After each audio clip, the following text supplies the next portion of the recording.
เนาะปืดเคิงหับฟังกันอยู่ตังหอตังเฮินตังบ้านตังจองกันอยู่ในเวลานี้เนาะเวลานี้ก็เป็นเวลาดีตีสามปลายมาสักน้อยก็มาฟังรายการสัพเปเหระปะกินากะขอนลุงไก่แจ้งรายการเสียงธรรมแสงทองซึ่งดำเนินรายการโดยต้นโตแห่งอาตมาภาพเก่ากระผมตุลุงนันชัยวัฒนาคาเสโนเจ้าเก่าแห่งวัดพระธาตุดอยน้อยตำบลดอยหล่ออำเภอดอยหล่อจังหวัดเชียงใหม่ ซึ่งก็มาดำเนินรายการวันนี้ปินวันเสาร์เนอะสถาปินวันเสาร์ที่16 มกราคมพุทธศักราช2564เข้ามานี่กึ่งเดินแล้วเนาะสถาญาติโยมทั้งหลายปีใหม่เข้ามากึ่งเดินแล้ววันนี้เป็นวันสำคัญสำหรับปูชนียบุคคลทั้งหลายเป็นวันครูเนอะคลุแปลว่านักเป็นรับภาระนักนะคลุละหุแปลว่าเบาละหูพันคลุพันละหูพันคลุนี่ก็แปลว่าผู้ที่รับภาระนักนะเป็นคู่ของเฮาต่างหลายคู่เก่าคู่ปลายคู่ตายคู่ยังคู่ที่เปิ้นประสิทธิ์ประสาทวิชาความหูกระเดียวก็ทำบืดเนาะแต่สักกึ่งกลางห้างมะนี่ก็มีปอครูเปิ้นคอฟังมาเด้อบึดจัดเปิดให้ฟังเด้อนะผลงานเพลงของแม่ครูเพลงนะวงจันทร์ไพโรจน์นะเปิ้นขอฟังว่าแม่พิมพ์ของชาตินี่เนาะแด่ครูทุกคนที่ปิ้นปูชนียบุคคลเนาะ เอาแต่ก่อนอื่นนั่นก็ตุลุงจะนำไหวพระกันเนอศรัทธาญาติโยมทั้งหลายไหวพระกันก่อนเพื่อความปินสิริปินมังกละปินมงคลนะหลวงบางปัญโยนันเขาลุกมาแล้วบ่8-6แล้วเนยนะลงบ้างเตียวได้ไปปิ้นโอ้คุณเปิ้นเอวบางห่างหน่อยเปิ้นบัดตุยนะแล้วก็มาตั้งพิก็ลงโอนนี่สิงเหนือเสือใต้ พยักร้ายโดยน้อย ลงโอนนี่ก็เป็นคุณที่อารมณ์ดียิ้มแย้มแจ่มใสกินตานที่ไหนก็ไปแม่บุญพินโดยเจ้าแม่บุญยงกันท่าวงฟังเพลงม่วนดีตุลุง ก็มนต์ก็ฟังกันไปสดาญาติโยมทั้งหลายเนาะตึงหลงตึงหลายนะตุลุงก็มีความปรารถนาดีให้กับปอออกไม่ออกศรัทธาเนี่ยฟังรายการตุลุงเนี่ยมันก็เป็นคนสูงวัยทางนั้นตุลุงก็สูงวัยสวเหมือนกันเนาะละอ่อนนี่เขารับกันแลเขาก็โนฟังกันนะจะนั่นญาติโยมทั้งหลายต่อไปเอาไหวพระกันเด้อตุลุงจะเป็นเก้าเป็นโหนะอะระหังสัมมาสัมพุทโธภะคะวาพุทธังภะคะวันตังอภิวาเทมิสวากขาโตภะคะวะตาธัมโมธัมมังนัมมัสสามิสุปฏิปันโนภะคะวะโตสา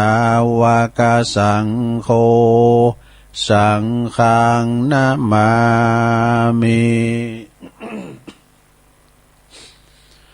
นะโมตัสสะภะคะวะโตอะระหะโตสัมมาสัมพุทธัสสะนะโมตัสสะภะคะวะโตอะระหะโตสัมมาสัมพุทธัสสะนะโมตัสสะภะคะวะโตอะระหะโตสัมมาสัมพุทธัสสะอิติปิโสภะคะวะอะระหังสัมมาสัมพุทโธวิจจาจารณะสัมปันโนสุกโตโลกวิโตอนุตตโลปุริสตัมมัสสาลาธิสัทธาเทวะมนุสสานังพุทโธภะคะวะติสวากขาโตภะคะวะตาธัมโมสันติทิโกอากาลิโกเอหิปัสสิโกโอปันญิโกปัจจัตต ตังเวติตาโปวินโยเหติสุปฏิปันโนภะคะวะโตสาวกสังโฆอุจจุปฏิปันโนภะคะวะโตสาวกสังโฆยายะปฏิปันโนภะคะวะโตสาวกสังโฆสามิจิปฏิปันโนภะคะวะโตสาวกสังโฆญาติตังจัตตาลิปุริสยุคานิอัฏฐปุริสปุคคลาเอสะภะคะวะโตสาวกสังโฆอะหุนายโยปาหุนายโยตาคินายโยอัญจลิกาลนิโยอนุตตลังปุญญาเขตังโลกัสสติ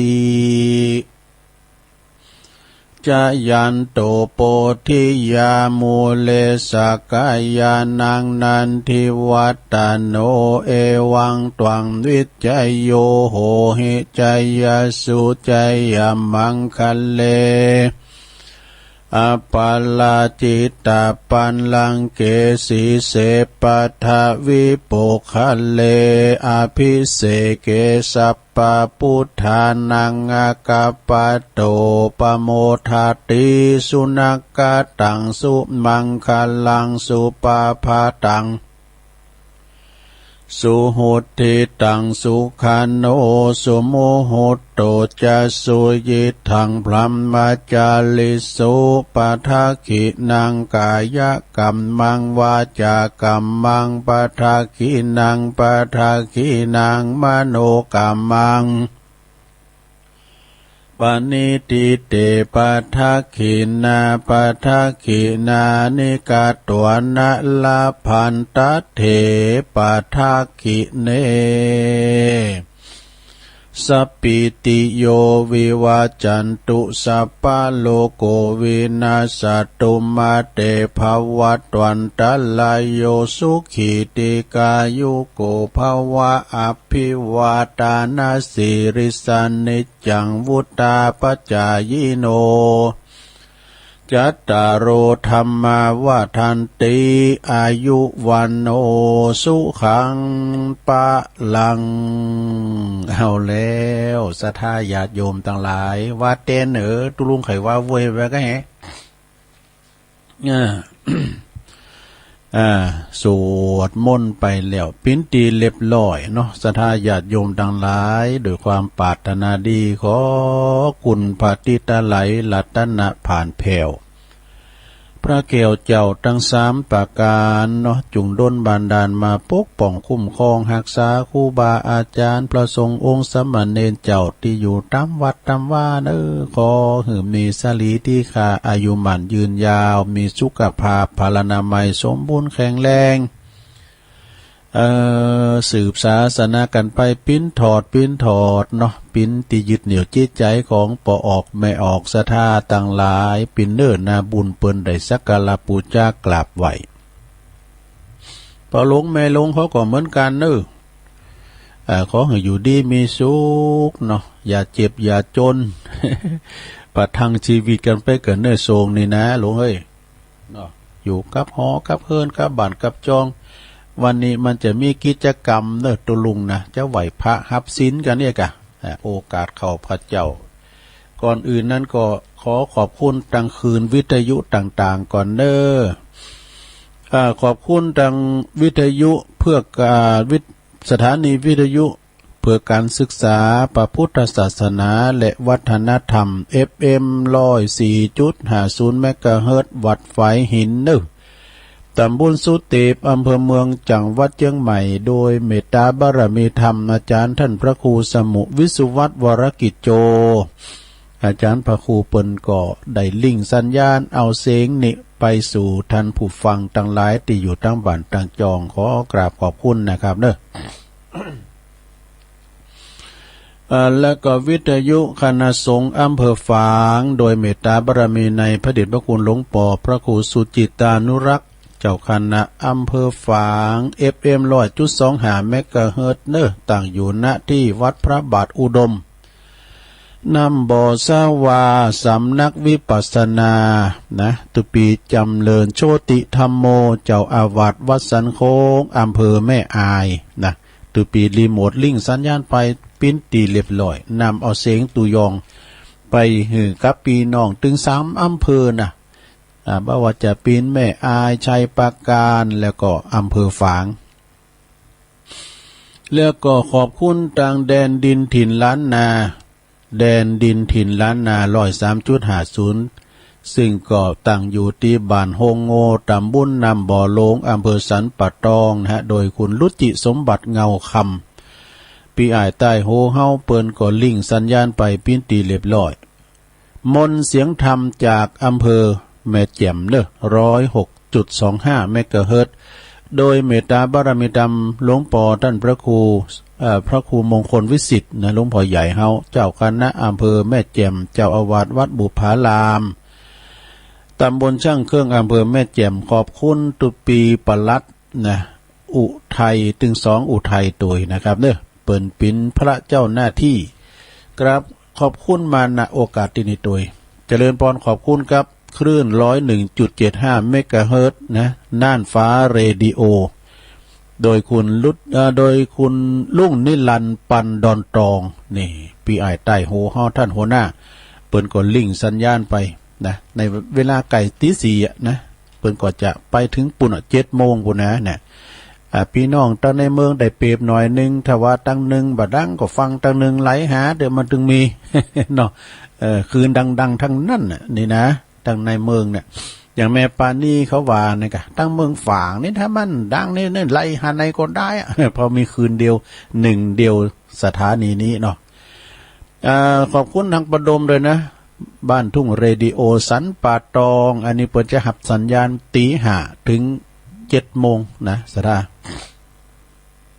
แล้วเมื่อแรงแถมก็บ่าย 3 โมงถึง 4 โมงขอบคุณปออุดมพุทธวงศ์ด้วยเนอะ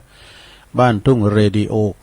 98.75 นี่เมกะเฮิรตซ์ขึ้นธรรมะของชุมชนตั้งอยู่หน้าที่วัดห้วยตองศักตำบลของเปาอำเภอจอมทอง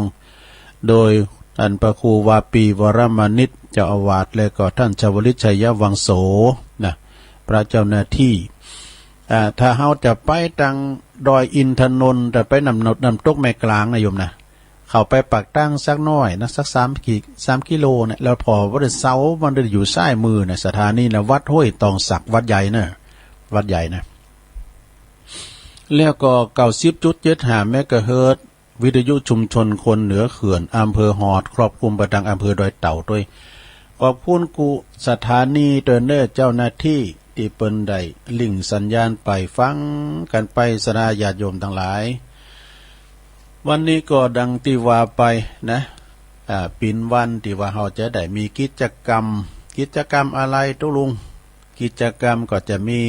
ศาสนพิธีนะมีอาราธนาอย่างต่างๆเดี๋ยวก่อนเอานี้มาว่าก่อนของคุณโยมสุมาลีใจตาที่เจ้าว่าอันโฮอร์โมน ลืมไปเมื่อโลกนี้ไร้แสงแห่งอาทิตย์จะมืดมิดมองสิ่งใดก็ไม่เห็นคนไม่ยอมฟังธรรมมักลำเค็ญเพราะไม่เห็นดีชั่วที่ตัวทำ อันนี้ก็กินใจนะโยมเด้อวันนี้เป็นวันดีเอาแต่ทำกิจกรรมกันจะมีการไหวพระรับศีลกันเนี่ยศรัทธาญาติโยมทั้งหลายเปือว่าเอาอกเอาใจพี่น้องเฮาตีปอออกไม่ออกปอลงไม่ลงเขาเตรียมได้ไปวัดไปว่าฟื้นฟูสมองเนอะบริหารสมองตือเขาจะลืมกรรมมันไปเอาลืมกรรมอย่างตัวลุงก็ลืมกรรมอาราธนาต่างๆนะกะอย่างปนนั้นปซิกใหม่มาแล้วโอ้นานเอ้ยจะฟังธรรมมาปูจานก็มาเดี๋ยวมารัตนธรรมก่อนเนาะเนี่ยไหนผมได้ในนะปูจานมันก็ผมใจจางเลยเนาะบทก็บทเหมือนได้เนี่ยยันตุนเนมิตังอาราธนังกะโลมาคือได้ยันตุนก็ตัวเจ้าแย่งเลยอันนี้มันเป็นคาถานอนบัลลับนี้ปูจานหนาเอ้ยอาจารย์นั่นก็บริหารสมองบางทีปวดโต ได้เป็น5-6 ปีว่าไรแม่มได้ไปวัดตัวลุงเนี่ยย้ำได้ไปก็กับสังขารเนี่ยกะนี่เปิ้นถึงว่าแล้วจะไปวัดมือแก่จะไปหักปอหักแม่มือเปิ้นหมดลมหายใจ เนาะแล้วก็ขอปิ้นกำลังใจให้ตัวเนอลงเนอนะเฮาเอาบานปิ้นวัดเนาะสมมุติว่าเฮาไปวัดนี่กะนะช่วงนี้ก็อยู่กับบ้านกับจ้องกับหอกับเพิ่นเฮาก็มีกำลังใจสำหรับครูบาอาจารย์ย่ำขึ้นแล้วนี่โอ้หลวงพ่อใหญ่เปิ้นมาเทศนาธรรมหลวงพ่อพระครูสุจิตานุรักษ์หลวงพ่อเจ้าคณะอำเภอฝางเนี่ยเปิ้นมาเทศธรรมกุมารพังบ่ให้บ่ดีเนี่ยมันจะได้ฟังเนาะซะได้เนี่ยเป็นสิริมังกละกำแล้วกับหอเฮินเดินดาวปุกละยิงใจกุมารพังเนี่ยนะเป็นธรรมมงคลซะได้ญาติโยมทั้งหลายเนาะคล้ายๆกับพอสืบชะตาสังกะหะปะปึกมดไอ้ไล่อาขาดนี้ไกลแสนโยชน์แสนว่านำปลาสิ่งที่ปินมังกลาไปป้อเฮาก็ได้รับน้ำมูลกันไปแถมเนี่ยมันเป็นมงคลนะศรัทธาญาติโยมทั้งหลายฟังไปเถอะแต่บางพองก็บ่ฮู้ไม่เชื่ออย่าลบหลู่เน้นพระอาจารย์เน้นหลักว่าเปิ้นก็มาเข้ารายการตีห้องส่งตุลุงเนี่ยนะอูถึงเรื่องการฟังเก๋อนะการลุ่มหลงไม่เชื่ออย่าลบหลู่ซะนะเนี่ยมีอันนี้แม่ลายหนึ่งไพ่เนี่ยหลายปี2 ปีที่ผ่านมาเนี่ยโอ้ยแม่ก็ฟังเก๋อนะกะโตไปทำ2 โซนนั้นลุ่มแล้วในละนาดให้แม่ปิ้นยังเนี่ยมันปิ้นอย่างอี้นะมันเจออย่าลบหลู่เนาะซะท่าเนาะอีสวาสุเปิ้นก็บอกคือเข้าใจแล้วรู้ เนาะหลวงพ่อมณิตเอาเนี่ยมาเสริมก็มะอย่างเฮานี่ มันก็แล้วแต่ไผแต่มันนะคาถาเบิ่มมีกำกับด้วยนะศรัทธาญาติโยมเอามาพร้อมก่อนนี่ลุ่มนี่นะศรัทธาการมันนี่นะพูนถ่อมก่อนนี้เพิ่นเอาดาบแทงฟ้าเข้าไปดอกดาบแทงฟ้าโพดหลายแล้วมันมาตอนนี้ มันก็ภูมิปัญญาได้ก็แล้วแต่ไผแต่มันแล้วก็มันอย่างนึงนะมันก่อนตุลุงปิ้นหมอกเบาแถวเนี่ยนะไปนอนไปห่างไห้ดูเย่ให้พริกดุ่มก่อนน่ะเย่ให้พริกก่อนตอนนั้นก็หมู่ปอหมู่แม่เขานี่ก็มันอยู่แล้วก็มีก็ตุลุงก็นอนเฝ้าให้แล้วก็กับไอ้ป๋าเขานี่กะไอ้ป๋าเขาหลายคุณอยู่4-5 คุณแล้วก็พอดีไอ้4-5 คุณนั่นน่ะเปิ้นจะลุ่งดอยบ่ดูจะไปเอาหยังโหตังหลุมมั้ยกะแรงมาตุลุงก็นอนอยู่ห้องอยู่อันห่างเนาะ3 หลังอย่างกันเนาะห่าง3 หลัง 4 หลังแต่ไปหมดก็กลัวรถถีบก็มีหันนี่เนาะพี่ไอ้ไตโหเขาก็นั้นคิงเฝ้าอยู่ในเด้ออันเดียวไอ้เขาอย่าไปอันลุมเนี่ยก็เดี๋ยวจะขึ้นมาหลายกะแล้วมันแรงมานะปูดโตปรากฏว่าแรงมามันบดฟ้ามืดฝนลุ่มซะนะว่าตะไพมาแล้วรู้นี่ตุลุงก็นอนห่างนะปรากฏว่ามันลุ่มนะอันห่างเหมือนนั้นลุ่มบ่เนาะแล้วแต่ตุลุงมันไม่มาขามน้ำเด้อมันลุ่มโอ้อันรถถีบทั้งลุ่มในลุ่มก็เลยละนานแล้วห่าง2-3 หลังนี่ลุ่มบ่น่ะย่างที่ตุลุงน่ะเฮายังจำได้อยู่นะว่าย่ำลุ่มมั้ยเนาะการอันนี้เฮานี่แปลกบ่อันแล้วก็พี่ใหญ่ใต้หูเขาก็ว่าโอ้ดีกะคิงอยู่เนี่ยก็คิงมีนี่นะห่างกันหลังนี้ก็จะลุ่มนะไอ้นะมันตีว่าหน้าคุ้มครองกินบ่ถ้าอย่าแต้เด้ออีเฮาลืมนะใส่ข้าวเจ้าตีนี่นะถ้าจะกินข้าวก็แม้ว่าปิ้นตุเจ้าก็ตามเด้อกันไปที่ไหนต่างถิ่นนี่นะเฮานี่ใส่ข้าวเจ้าตีกูเด้อเนาะไม่เชื่ออย่าลบหลู่นะการฝังเกิดนะลงเด้อวันนี้ก็เป็นวันครูเนอะขอขอบคุณครูบาอาจารย์ครูเฮามีหลายครูนะครูเก่าเฮาก็ปอเมเนี่ยเด้อสอนต่างปูป้าปอเมเนาะสอนปากหรอกจากหันมาเฮาก็ไปครูตั้งนอกก็ครูแต่งแต่ประถมเนาะครูปฐมนี่ก็ครูประสิทธิ์ประสาทวิชาความโหกอกอไก่ขอไข่ในเล้ากันมีอันเปิ้นเฮาจะไปได้เฮ็มใดนะปอครูแม่ครูปูชนียบุคคลนะเปิ้นก็ได้เอาวิชาความโหของเฮานะครูนี่เป็นนั่นครูที่ประสิทธิ์ประสาทกันเดียวจะเอาอันนี้มาว่านะบึกก่อนเนาะแม่ครูเนาะ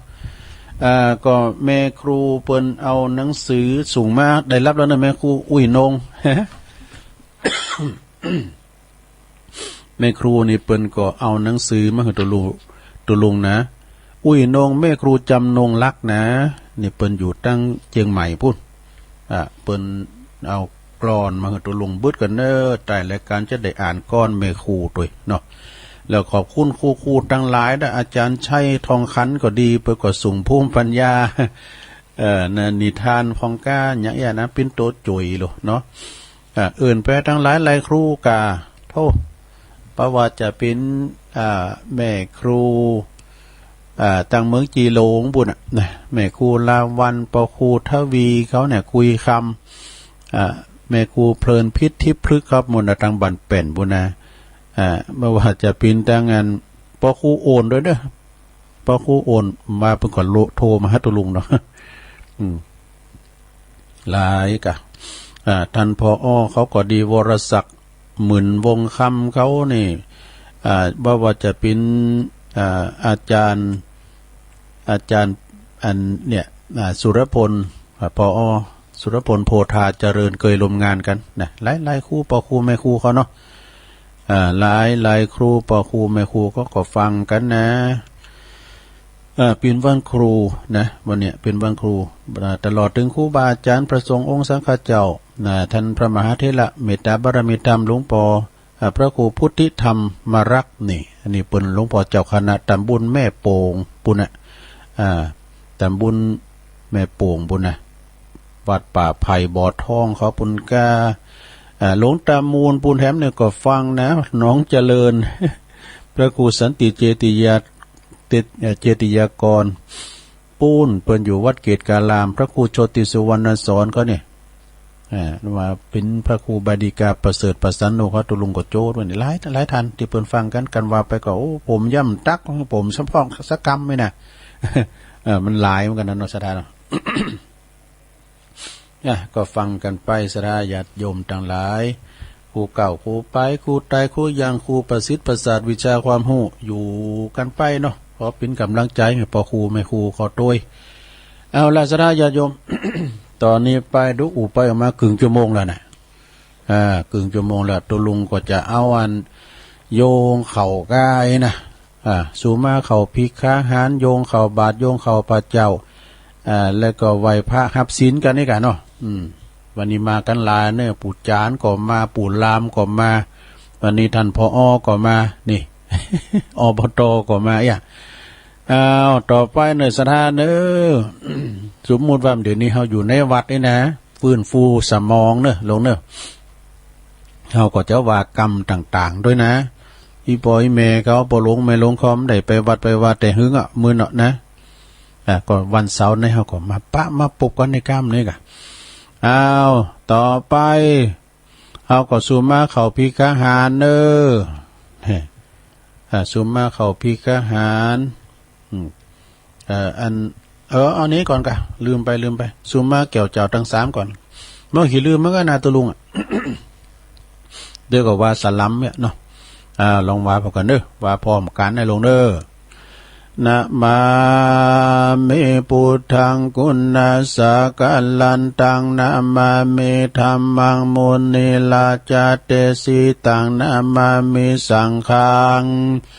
มุนิลาจะสาวกังอาจโยนโนปันเตอาจกัมมายาถาปะเลยาถามูลาเหยาถาอากุสเลเยมะยังพุทธธรรมสังฆาเตสุปัญจลัตตสุติลัตตเนสุอาติเตวะปัจจุปันเนวะอวิวายาติวาละโหวากายเยนะวาวาจายาวามานาสาวาปามาตังวาอากาละวังวาอากาสิมหาติสวายาตาธรรมัง ปฏิกาโลมาเสสังโนตเตสังโนพันเตพุทธติลัตตานันตยังอนุกัมปังอุปาตายาอาจายัง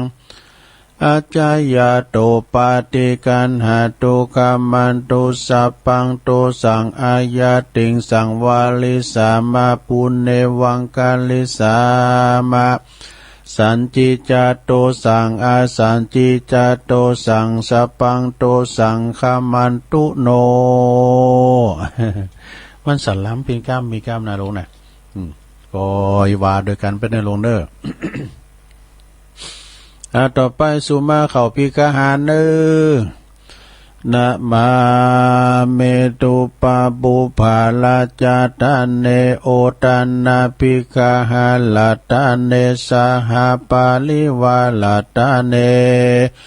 วัลลาตาคินาเยกายะตัวเลวจิตัวเลมโนตัวเลสันจิจัปปมาเตนาวาอสันจิจัปปมาเตนาวากายกรรมเมนาวาวาจีกรรมเมนาวามโนกรรมเมนาวาอาติตาโตสังปัจจุปันนโตสังสัพพังโตสังคมันตุโนตุติยัมปิตติยัมปินะมาเมทุปะบุภาลาจาตาเนโอตานาภิกหาลาตาเนสหปาลิวาลาตาเนวัลลาตาคินาเยกายะตัวเลวจิตัวเลมโนตัวเลสันจิจะปมาเตนาวาอาสันจิจะปมาเตนาวากายกรรมเมนาวาวจีกรรมเมนาวามโนกรรมเมนาวาอาติตาโตสังปัจจุปันนโตสังสัพพังโตสังคามันตุโนนี่ยกไปแถมอย่างหนึ่งในโลงเนอปลามห้องกับแล้วห้องแล้วสามปุรามมันวาแห้งนะเนี่ยเขียวมันเว้าย่ะมันวามันปล่อยดีเนี่ยต่อไปโยงเข้าพระเจ้าเนอะกับวิหารหลัวๆปลามติบเนี่ยก็ปลามติบปลามปันก็ปลามบุญอิมังโอตเดี๋ยวต่างเสียงดีๆก่อน อิมังโอตานาปินดาตานังติลาตานานังสักกะจังเตมาปูเจมาตุติยัมปิอิมังโอตานาปินดาตานังติลาตานานังสักกะจังเตมาปูเจมาตติยัมปิอิมังโอตันนาปินดาตานังติลาตานานังสักกะจังเตมาปูเจมาติคาลตังเหตายาสุขายายาวะ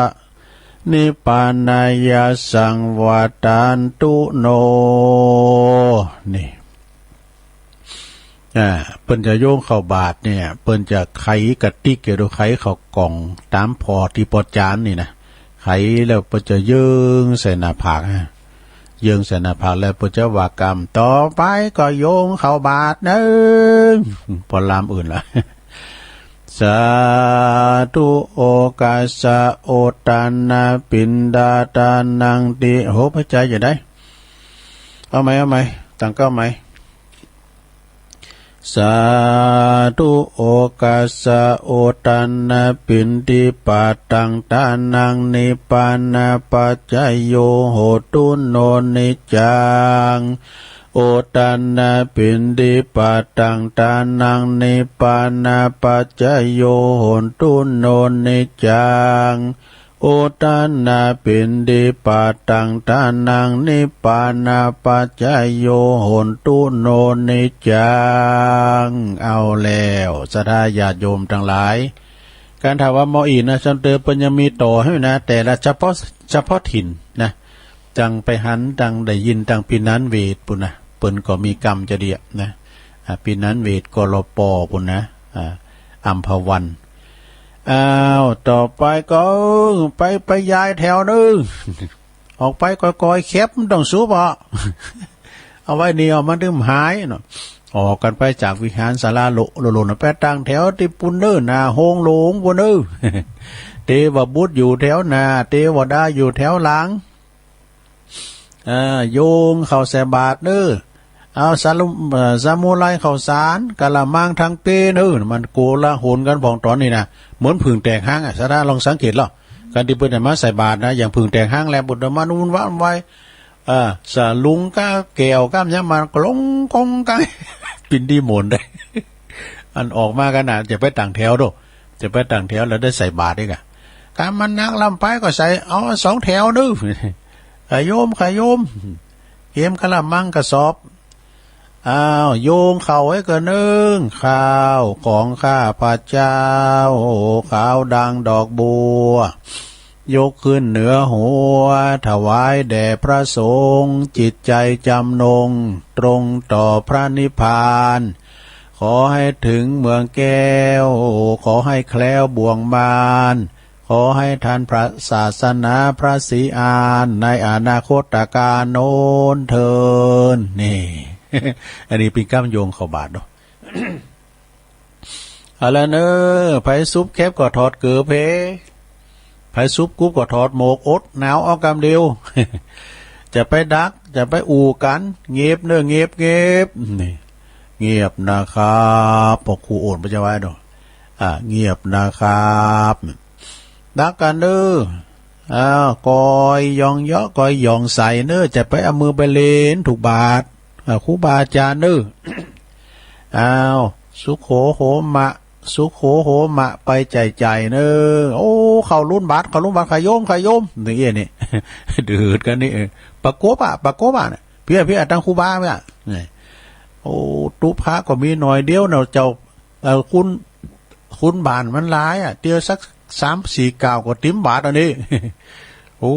มากินเสียงตุ ก็ใครมากินเสียงก็มาโบสถ์ด้วยกันหน่อย เนาะกิน3 เสียงนะตุกันเดียวขอปูจาหน่อย เพราะย่ำจ้าเนี่ยจะมาถามปูจาเหรอนี่ โอ้จินทอดมองหอย ตามันติดปืนแล้วนี่แกงพักละก็มีเมื่อมาถึงในศาลาแล้วสดาญาโยมตูลุงเขาเปิดก่อนนางอยู่แตนสังบนแล้วเนนเขาก่อนนางยายกันถลึบไปแล้วนะต่อไปก็จะได้เข้าสู่พิธีเนอะ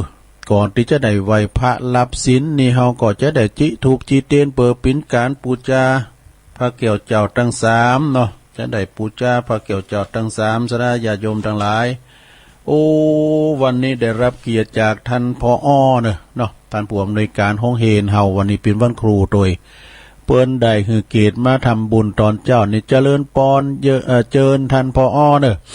ได้มาจุดธูปจุดเทียนปูจาพระรัตนตรัยปลามจีเทียนจำนวนเลยเอาละเนอตอนนี้ท่านผอ.เปิ้นกราบพระเจ้าละนะปอลามก็สุ่งเต้นชนวนหือหือท่านผอ.จีเตียนแล้วเนอศรัทธาเนอระงับหับปากเนอไปอู่การดักเกิน ใจดีกับเป็นพระครูโอนบ่นะว่าใจดีเป็นพระพุทธใจดีคือพระพุทธใจบริสุทธิ์คือพระธรรมใจงามคือพระสงฆ์พระพุทธช่วยทำพระธรรมช่วยแต่งพระสงฆ์ช่วยแจ้งเฮาคือแหล่งแห่งการทำคุณงามความดีนะพระครูบ่นะไว้หลายท่านต่อไปก็ขออันท่านผู้ช่วยไปเกณฑ์ขันศีลครับขันมั่งกะลาหาขอต่อไปปอจานเอาเนอลาแล้วต้อมเต้นเหมือนขานี่ไฟใหม่ร้องเขาแล้วเอาวาเลยต่อไปจะได้ไหวพระรับศีลเนอลงเนอเอาศีลด้วยกันเนอวันเสาร์นี่เอาศีลด้วยกันนะปอจานเอาเลยมายังพันเตติสาลเนนะสหปัญจศีลานิยาจามาตุติยัมปิมายังพันเตติสาลเนนะสหปัญจศีลานิยาจามาตติยัมปิมายังพันเตติสาลเนนะสหปัญจศีลานิยาจามานะโมตัสสะภะคะวะโตอะระหะโตสัมมาสัมพุทธัสสะ นะโมตัสสะภะคะวะโตอะระหะโตสัมมาสัมพุทธัสสะนะโมตัสสะภะคะวะโตอะระหะโตสัมมาสัมพุทธัสสะพุทธังสรณังคัจฉามิธัมมังสรณังคัจฉามิสังฆังสรณังคัจฉามิตุติยัมปิพุทธังสรณังคัจฉามิตุติยัมปิธัมมังสรณังคัจฉามิตุติยัมปิสังฆังสรณังคัจฉามิตติยัมปิพุทธังสรณังคัจฉามิตติยัมปิธัมมังสรณังคัจฉามิตติยัมปิสังฆังสรณังคัจฉามิติสรณะขมานังนิธิตังปานาติปาตาเวละมณีสิกขาปะทังสมาธิยามิอทินนาทานาเวละมณีสิกขาปะทังสมาธิยามิกาเมสุมิจฉาจาลาเวละมณีสิกขาปะทังสมาธิยามิมุสาวาทาเวละมณีสิกขาปะทังสมาธิยามิสุราเมลยะมัชฌะปมาตฐานาเวละมณีสิกขาปะทังสมาธิยามิอิมานิปัญจสิกขาปทานิสีเลนะสุขติงยันติสีเลนะโภคสัมปตาสีเลนะนิพุตติงยันติตัสสมาสีลังวิโสทะเยสาธุสาธุสาธุเอาหือศีลหือปอนไปปิ้นตีเรียบร้อยลงเอ้ย รักษาไว้ดีๆไปเสียมันหายนะลงเนอะกันมันหายก่อนปิ้นยังวันเสาร์หน้าเขาก็ตุลุงก็จะปั้นฮะอากะเนาะศีลทำหืองามศีลคืออาภรณ์นะทำหืองามเปิ้นว่ารักษาศีลเปล่งป้อยจิตใจเปล่งปล่อยแล้วก็จะมองในโลกในแง่ดีต่างๆรักษาไว้เนาะวันนี้ก็ศรัทธาญาติโยมทั้งหลายก็มีของดีมาฝากหน่อยนะของดีอย่างตะลุงปิ่นกั้มนี่ก็ของแม่ครูของแม่ครูเนี่ยวันนี้เป็นวันครูดูเนาะเอาของแม่ครูมาอู่ไว้ก่อนมีเบ็ดแต่เล็ดเนาะกำเดียวก็แม่อุ้ยนงแม่ครูจำนงลักนะแม่ครูนี่เปิ้นภูมิปัญญาขนาด80ปลายนั่นน่ะเปิ้นแต่งเข้าหำเปิ้นว่าอ่านย่องอ่ะนะตุน่ะเปิ้นก็ปิ้นย่องนั่นเนาะ แต่ก่อนเปิ้นอยู่บ้านตากองงิ้วหลายปีเนี่ยตากองงิ้วเนี่ยเปิ้นก็บอกว่าไอ้น่ะสถานน่ะเปิ้นเขียนมาน่ะเปิ้นพิมพ์ตัวหนังสือจัดงามนะตัวใหญ่ตัวแล้วก็ถ้าเดินตัวลุงก็อ่านจะผิดพลาดไปพอนะเพราะว่าตัวลุงเปิ้นหืออ่านย่องนะ ลองว่าพอในลงเด้อฟังไปเด้อนะก็พอให้ประดิมพอยาวสักตะใดเปิ้นว่ากราบไหว้สาปาละมีสุขี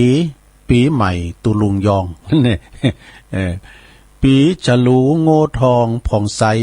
ได้ครบครึ่งได้ครบครึ่งนะครบครึ่งไอ้ก็ธรรมคุณเฒ่าเราเจ้าบายอยู่เนื่องเจริญจิต เจ็ดอย่างเจ็ดเลิงนะเจริญจิตเจ็ดเลิงบันเทิงใจคุณไทยยอง อันยอยักษ์ทำนาตีหือเจ็ดอย่างแม่อุ้ยยังอ่องอ้อนไหลไปแถมสองหือคุณเท่าวิธีไทยในแหลมทองนิวนอร์มอนฉลองโง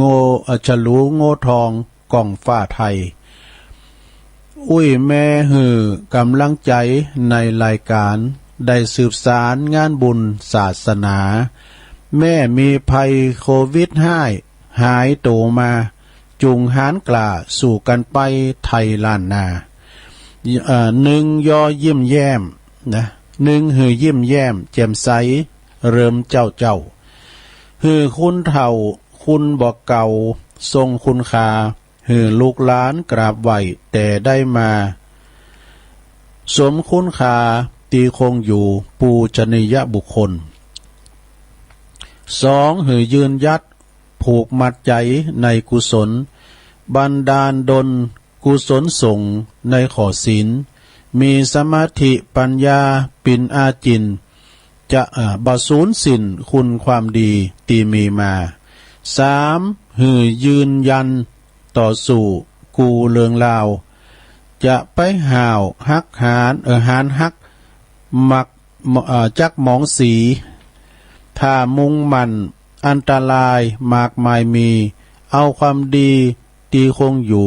สู่ต่อไปเนี่ยแต่พังแล้วนะสนะฟังไปให้หน่อย สี่จุงยิบยืนสิ่งตีดีจุงยิบยืนสิ่งที่ดีหือลูกหลานจะไปผ่านปาโลโมโหหลายบ่แผ่พายเลิงหายขยายไปมันทำใจปิ้นคุ้นหือ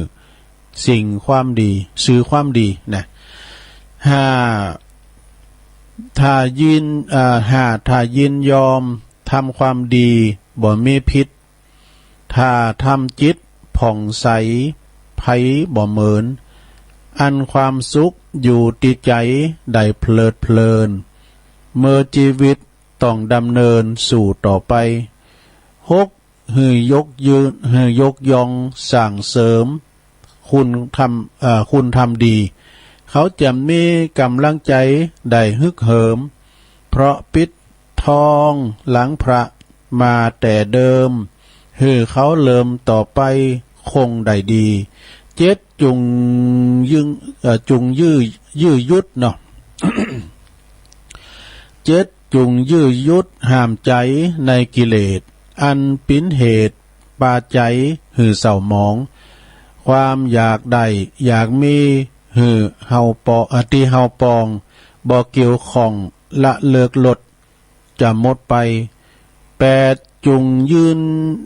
ดหยุ่นนะขอแปดนี้จุงยืดหยุ่นสิ่งให้หือกายพันหือผ่อนพันหือเวลาหาเหตุผลถ้าทำดีแน่ถ้าปลดปลงสมประสงค์ตรงตีหมายตีปลายต่างก็เก่าเนี่ยขอเก่าสุดท้ายเก่าหืออายุยืนยาว120 ปีหือถือของสองความดีหือลูกหลานหือมดตุกมดโศกโรคภัยพานสุขสำราญในเคหาชราชนนี่จบสดาญาโยมทั้งหลายรายการตุลุงยองดอยน้อยคลื่น104.5 วัดไฟหินนี่ดอกคลื่นวิทยุภาคชุมชนภาคเหนือ3 มกราคม 64โอ้อันนี้เปิ้นพิมพ์มาเมื่อวันที่3นะซะนะเจริญพรขอบคุณครับแม่ครูอุ้ยเฮาด้วยเด้อ อันนี้ภูมิปัญญาแต่สมองเปิ้นดีนะนี่มีสมองฝ่อเด้อแต่งเองนะ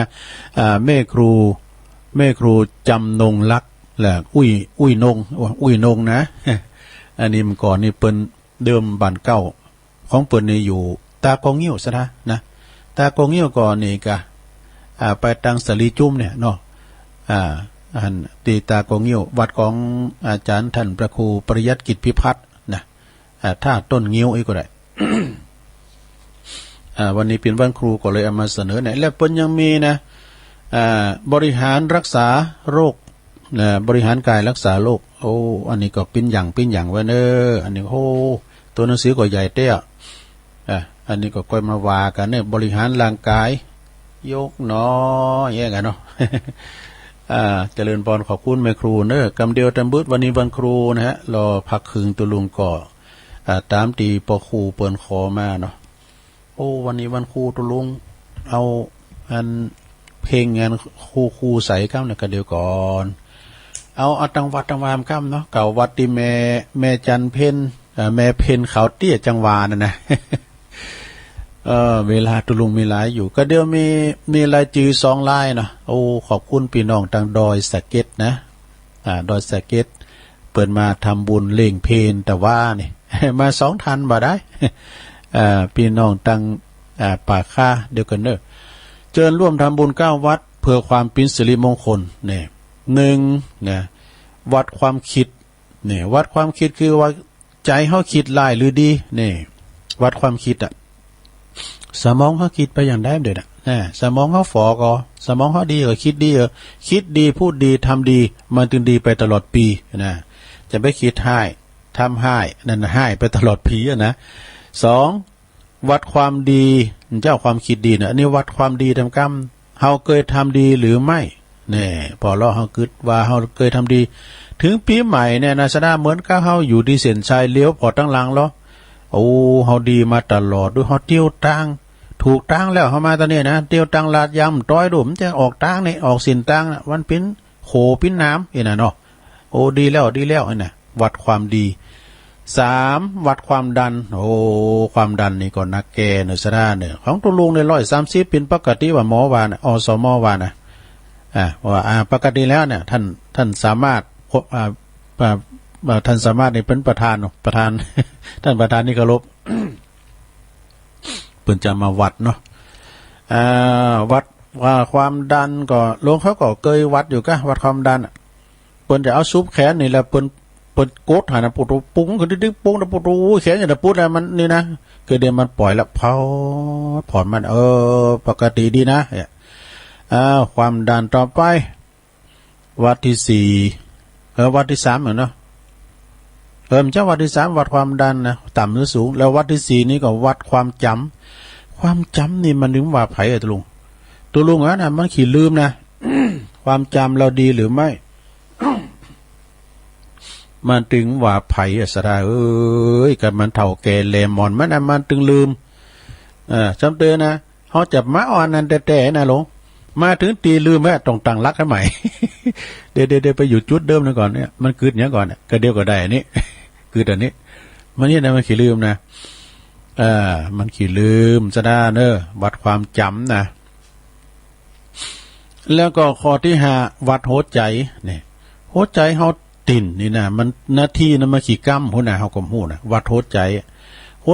นี่เป็นประมุขในร่างกายลูกการหัวใจที่มันติ่นนี่ก็อย่างว่านั่นนี้ร่างกายนี่ก็เฮาก็หยุดหมดนะเลิศก็มันเตี้ยวซะท่าเอ้ยการหัวใจมันหยุดติ่นนี่นะมันก็อวัยวะต่างๆนี่เมียหมดลมหายใจแล้วซะนะหมดลมหายใจฉะนั้นก็หัวใจนี่สำคัญนะซะด้านน่ะใจนี่มันจะว่าติ่นอย่างเดียวนะมันกึดด้วยดูใจนี่ทำงานหลายอย่าง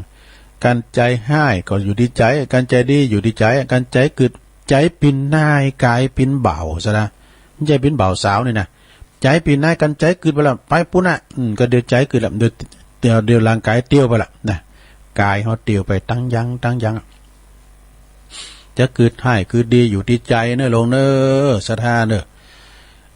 ข้อที่5วัดหัวใจว่าบ่ละติ่นจ้าหรือติ่นเหลียวข้อที่6วัดสายตานี่สายตาเฮาเนี่ยโอ้ถึงวันนี่ตุลุงนี่กันมีแว่นตานี่นะโทกันมีแว่นตานี่มันไปอ่านหนังสือใดก็ใจแว่นน่ะเนี่ยเพราะว่าตาจั่น2ต้องมีแว่นตาใส่นะก่อนนี้ถ้าอิ่มแล้วก็ใส่แว่นนี่กันเนาะหลิวตาวางคุณเฒ่าให้หน่อยสู้เขาถึงแต่ฮู้มันถึงหูประสบพบเจอเหมือนกันคนเดียววัดสายตายิ่งต่อยิ่งยาวเรียบเนี้ยก็ว่าพี่น้องตั้งดุงหาดนางว่า ยิ่งต่อยิ่งยาวอย่างนี้ดำแล้วขาวยาวแล้วสั้นอย่างนี้ข้อที่เจ็ดนะวัดสังขารนี่สังขารเขาตึงวันเนี่ยมันตึงก็มันยานอันตึงนี่มีอย่างหนึ่งนะหูมันตึงหมุนนั่นนี่หย่อนย่านมันน่ะลงเนาะมันแน่นอนนะอันนี้จังนะหย่อนแล้วก็ยานนะการแล้วก็นอน นอนมันก็เท่ามากกว่านะข้อที่แปดวัดสันดานนี่มันจะคำหยาบนะลงนะคำกลางสันดานดีก็คือทำบุญทำกุศลสันดานดีก็บุกดินสินต่อ เนาะสันดานดีหรือชั่วนี่นะข้อสุดท้ายข้อที่เก้าก็วัดหัวใจเนี่ยหัวใจนี่เป็นประมุขดอกหัวใจมันต่ำหรือว่ามันสูงใจเฮานี่นะแต่มันต่ำก็กึดไปตั้งไฟต่ำบ่เนาะถ้าสูงก็กึดมาตั้ง ตั้งดีนะตั้งตีถูกตีโคนนะตั้งตีเหมาะสมตั้งตีว่าเป็นปูชนียบุคคลเป็นอย่างครูบาอาจารย์นี่กะผู้ได้หาเขาได้ครบนะเขาวัดได้ครบเก้าวัดนี่นะเป็นว่าทั้งเก้าวัดผู้นั้นย่อมเจริญรุ่งเรืองแน่นอนให้ดู อันนี้ก็จบไปขอบคุณเนอะที่เปิ้นได้วัดเก่าวัดที่แม่เพ็ญเนาะแม่เพ็ญจังหวานะ แม่เพ็ญขาวเตี้ยเปิ้นจังหวานะอันเนี้ยศรัทธาญาติโยมทั้งหลายบ้านเฮาเมืองเฮาอยู่ไปกินไปตานไปศรัทธาอยู่มนกินหวานอยู่ตั้งภาคเหนือล้านนาเฮานี่นะตั้งอื่นทั้งไกลเนี่ยมันจะมีอย่างอี้นะอย่างอี้นี่มันสบายอยู่กับบ้านกับจ้องกับหอกับเพิ่มต้องไปไหนอะลงเด้อเอาวิทยุปิ้นกูปิ้นกีมไปอู่กันไปนะอู่จาป้าใสกันไปมันเป็นนั่นเป็นการหยามไปนะการทำได้ฟังก็ดูหวานหมนเจ้าตัวลุงลืมมันนี่กันได้นี่คุณเฒ่าได้ลืมแผ่เมตตานะก็เดี๋ยวก่อนสเปสตานะตอนนี้ตีสี่พอดีลงตีสี่พอดีก็เดียวตัวลุงก็ตามคำขอเนาะพอครูเปิ้นขอฟังมาก็เดี๋ยวตัวลุงก็จะจิบหน้าไม่หน่อยนะแต่จิบหน้าไม่หน่อยนึงเกินฟังวันนี้เป็นวันครูขอบคุณทางปอครูแม่ครูขอตั้งหลายด้วยเนอะเดี๋ยวเปิ้นเป็นครู